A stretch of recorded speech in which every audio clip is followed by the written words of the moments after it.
behind me is Bob Lindy. He's one of the best carburation and ignition men I've met in a long time. Weekdays from 8 to 5, he's the tune-up expert at Stateside Motors. 2 nights a week, you'll find him right here at the local high school teaching an adult education course on carburation and ignition. I'd like to have you all hear what he has to say on the subject of ignition system analysis. Thanks, Tech, and feel free to sound off if there's anything you want to add to what I have to say. You can't do an expert job of diagnosing and correcting ignition system problems unless you know what the ignition system is supposed to do, why it's supposed to do it, and what happens when it doesn't do what it's supposed to do. What does the ignition system do? It boosts the low voltage available at the storage battery to the high voltage needed at the spark plug to fire the air-fuel mixture in the combustion chamber. But that's only part of the job.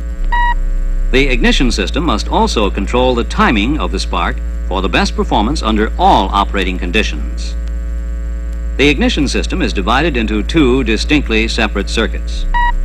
The low voltage or primary circuit starts at the battery and includes the ammeter, ignition switch, ballast resistor, primary winding of the ignition coil, the condenser, the distributor contact points, and the necessary connecting wires. The secondary or high voltage circuit begins at the secondary winding of the ignition coil and includes secondary ignition cables, the distributor cap, the rotor, and the spark plugs. Once you understand the function of each of the ignition system components, as well as the possible malfunctions of these units, you'll find it a lot easier to diagnose ignition troubles. So let's go through the system, 1 unit at a time. The battery is the source of electrical power for cranking the engine and operating the ignition system. It also provides the power for the lights and electrical accessories.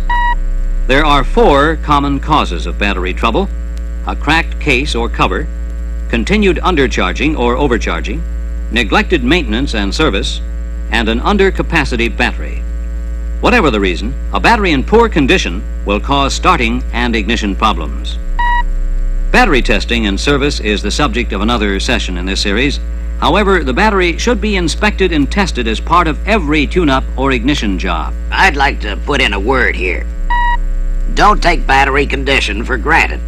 There's no excuse for not testing.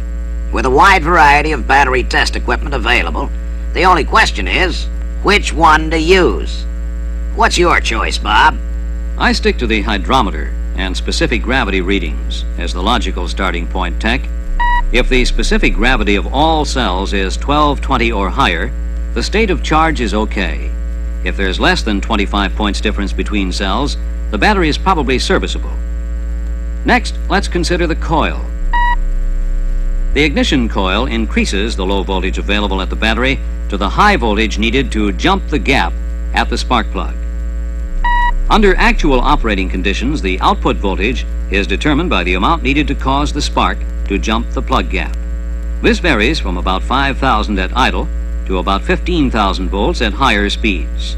However, under open circuit conditions, the secondary voltage may go as high as 25,000 volts. And let me warn you, don't crank the engine with secondary coil cable disconnected. The high open circuit voltage will damage the coil. If you want to keep the engine from starting when it's cranked, disconnect the primary wire from the distributor side of the coil.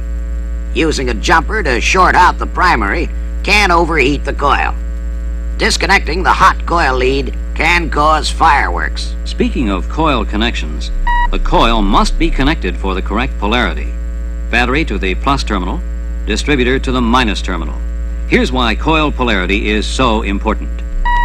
The spark jumps the gap at the plug more easily when the electron flow is from the hotter center electrode to the cooler ground electrode. Reversing the coil leads causes the spark to jump from ground to center electrode, and this may require as much as 40% higher voltage. Here's a clue to wrong polarity. If you're using an oscilloscope and the pattern's upside down, check the primary connections at the coil.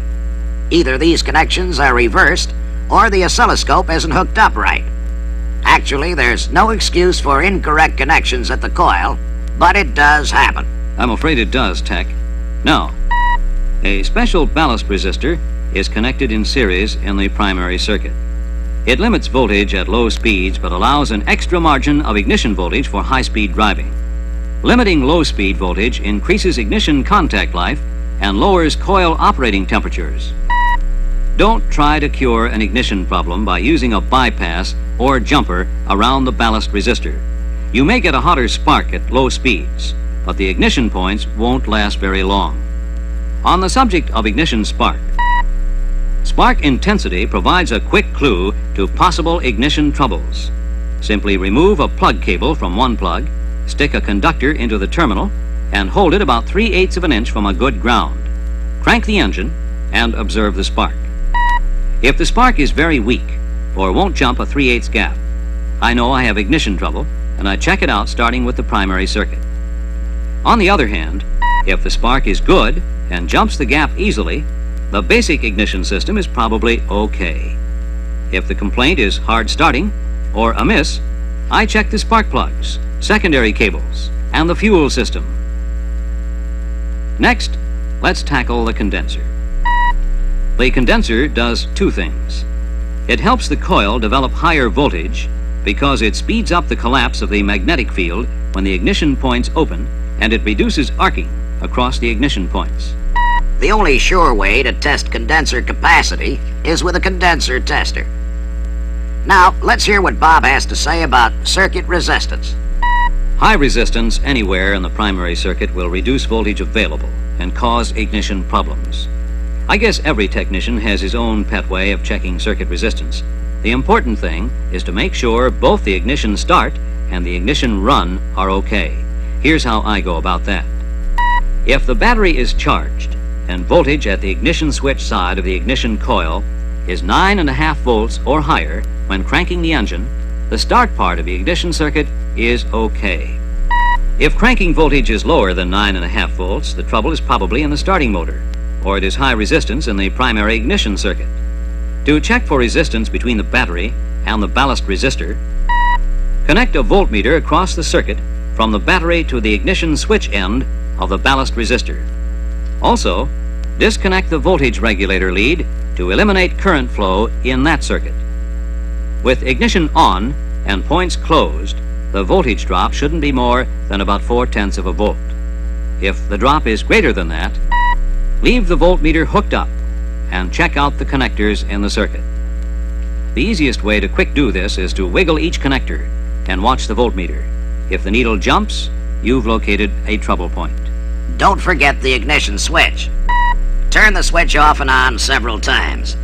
The meter should come back to the same reading each time. For good measure, wiggle the key a bit. This shouldn't make the voltmeter needle jump. That's an old trick, Tech, but it's a good check for a faulty switch. Next on the program is the distributor. It has two basic functions: to close and open the primary circuit so a high voltage will be induced in the ignition coil and deliver the high voltage to the spark plugs at the right time. Let's consider ignition timing. Ignition timing requirements depend upon engine speed and the load on the engine. And of course, engine speed and load change every time the driver moves the accelerator. That's where the centrifugal and vacuum advance come in. As engine speed increases, the time available to burn the mixture in the cylinders decreases. The centrifugal advance mechanism in the distributor automatically adjusts timing so that the mixture is ignited earlier. This gives the mixture time to burn completely during the power stroke. The centrifugal advance curve on our distributors is carefully calibrated in production. However, if there is any reason to question the operation of the centrifugal advance, check distributor operation using a reliable test bench. Now, it's a fact that under part throttle and light load conditions, the air-fuel mixture isn't as highly compressed. The fuel particles aren't packed as tightly together, and it takes longer for the flame to travel from one particle to the next.